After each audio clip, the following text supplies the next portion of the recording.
Have you ever found yourself really caught in that dilemma where your head is pulling you one way and your heart is just screaming something totally different? Oh, absolutely. It's that classic human conflict, isn't it? Logic versus passion. Exactly. Do you go with the rational, pragmatic choice, or do you just dive headfirst into, pure feeling? Mm.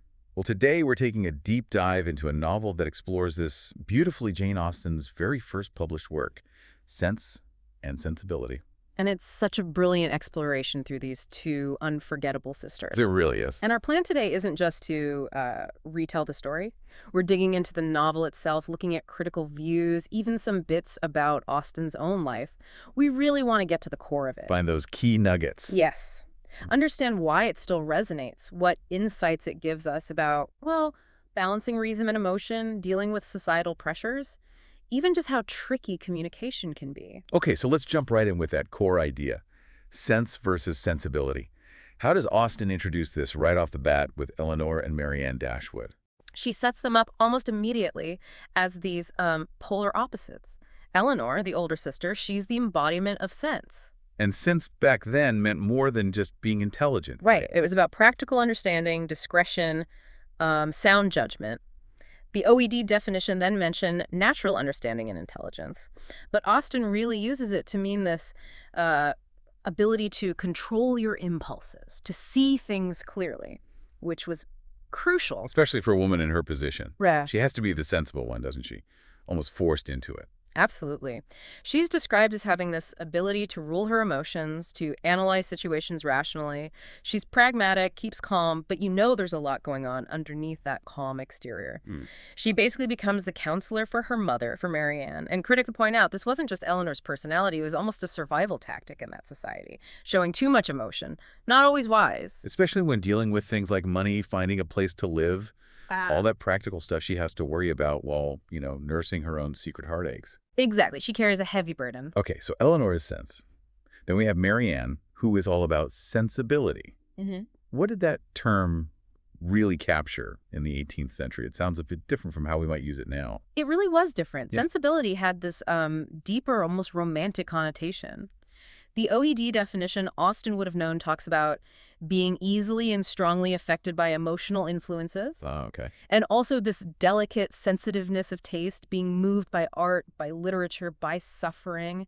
So Marianne isn't just, emotional. She's intensely receptive to beauty, to feeling, and she feels everything without moderation. She definitely doesn't hold back. Yeah. Austen describes her as eager in everything. Her sorrows, her joys could have no moderation. Precisely. She is generous, amiable, interesting. She was everything but prudent. That last part is key. Her love for art, for music, her tendency to be swept away by her feelings, that's Marianne. It's interesting, though, because while Eleanor's restraint feels like the right way, according to society maybe, Marianne's passion is what really drives a lot of the plot, isn't it? She kind of steals the show sometimes. She absolutely does. Her dramatic flair definitely pushes the narrative forward. So we've got these two sisters, Sense and Sensibility personified. How do they cope when they're thrown into this world that, let's be honest, seems obsessed with money and who you know? Ah, yes. That's where Austen's genius for social critique really comes through. Behind all the polite manners and visits, it's a world fiercely driven by finances. And the Dashwood situation highlights that immediately. Perfectly. After their father dies, the family estate, Norland, goes to the son from his first marriage, John Dashwood, because of the entailment laws. Leaving Mrs. Dashwood and our heroines, Elinor, Marianne, and the younger sister Margaret, in a really precarious position financially. Very little money. Painfully little, but small, is how Austen puts it.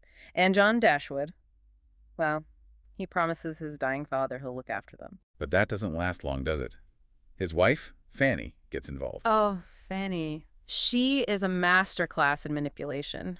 John initially thinks about giving them £1,000 each, which would have been significant. Real help. A huge help. But Fanny, with this sort of chilling, self-interested logic, talks him down, step by step, until basically they get nothing. Her arguments are just awful, aren't they? They'll live so cheap, no carriage, no horses. It's so cold. It perfectly shows their vulnerability. And, Austen herself knew this reality. As an unmarried woman, she understood how much depended on inheritance or a good marriage. It's baked into the fabric of the novel. And Fanny's not the only manipulator causing trouble. We also meet Lucy Steele later on. She's quite something. Lucy is, well, conniving is a good word. Austen portrays her almost like an actress. Her motivations seem rooted in narcissism and this real sense of competition, especially with Elinor. Right, particularly over Edward Ferrars. Exactly. Her big confession to Elinor, revealing her secret 4-year engagement to Edward, flashing his ring, it's pure strategy. Calculated cruelty, almost. Yes, it's designed to stake her claim, to hurt Elinor, to make sure Elinor knows Edward is supposedly hers. She even twists the knife, saying things like, "You must have seen enough of him to be sensible. He is very capable of making a woman sincerely attached to him." Ouch.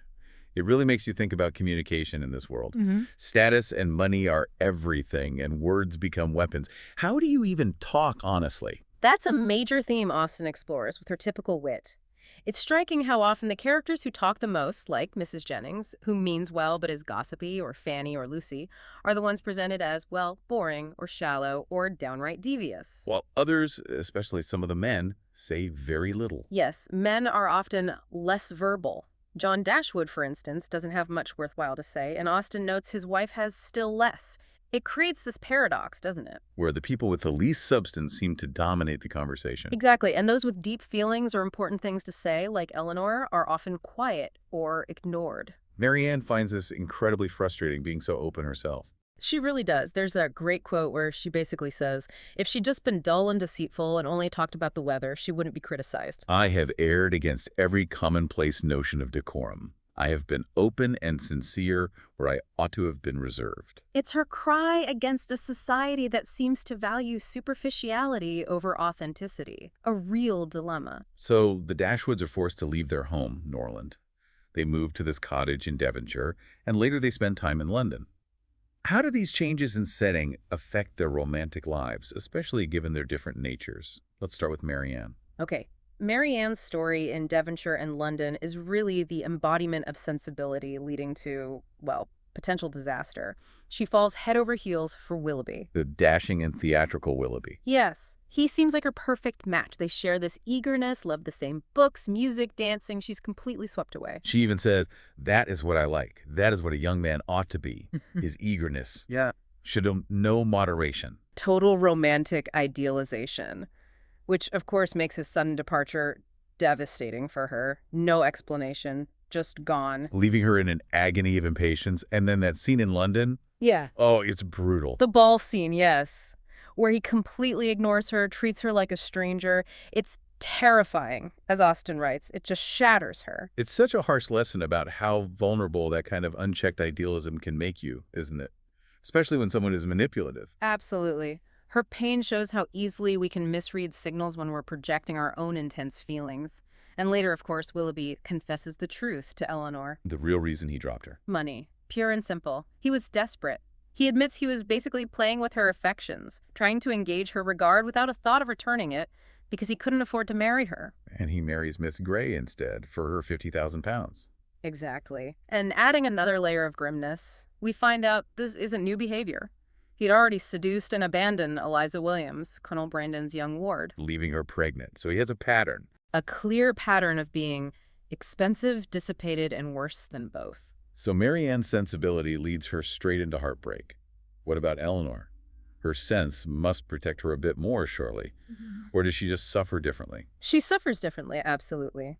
Her time in London is almost a series of painful duties and distractions where she has to constantly put her own feeling aside for Marianne, for everyone else. And her love interest, Edward Ferrars, is the complete opposite of Willoughby. Totally. Shy, awkward, not ambitious. He just wants domestic comfort and the quiet of private life. He actually says he hopes he never becomes distinguished. Which is quite endearing, in a way. But Elinor's problem is Lucy Steele's claim on him. That secret engagement hangs over everything. It tortures her, especially the silence around it. She notes the total silence of both on the subject, meaning Edward and Lucy, and how that silence weighs on her, despite knowing there's an attachment between her and Edward. Yet she keeps it all inside. She does. She struggled so resolutely against the oppression of her feelings because she feels she has to. Exertion was indispensably necessary. That's Elinor's sense in action, even when it's painful. But Edward, for all his quietness, shows real backbone, doesn't he, when his family tries to force him to marry the rich Miss Morton instead of Lucy. He does. They disinherit him when he refuses. He insists he'll honor his engagement to Lucy, even though you sense he doesn't really love her anymore. He tells them nobody but Lucy would he have. That quiet integrity is quite powerful. It's fascinating how Austen uses all this misreading and silence. Elinor's sense makes her reserved, leading to assumptions and internal pain. Marianne's sensibility makes her so open she misses red flags or misinterprets things. It drives so much of the plot. And it leads us to think about the outcomes, doesn't it? Does that passionate, idealized love win out? Or is happiness found elsewhere, maybe in something more practical, more based on shared values? Marianne's journey seems to offer a strong answer there. Her illness is a real turning point. A huge turning point. Austen says her romantic refinements are obliged to give way. She starts to see the falsehood of her own opinions. And her view of Colonel Brandon changes completely. She initially thought he was old news, basically. Brazen dull, too old at 35. Yes, she felt contempt for him. But his quiet, steady kindness, especially during her illness, combined with her own suffering and disillusionment with Willoughby, makes her see his real worth. It's like Elinor's realistic view finally sinks in.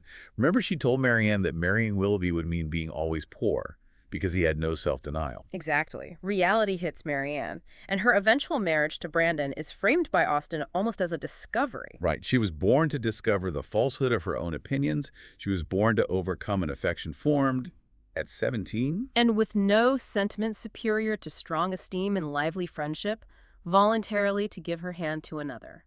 It's not the grand passion she dreamed of, but it's deep, real, and built on respect and friendship. She gives her whole heart to it. It's a powerful arc. But you could argue she has to suppress her passionate side to find this happiness. Is Austen saying sensibility is inherently flawed? Or is it more about finding balance? I think it's definitely about balance. Marianne doesn't become Elinor exactly. She learns that uncontrolled sensibility is dangerous. She matures. Her feelings are now guided by better judgment, by an appreciation for character over charm.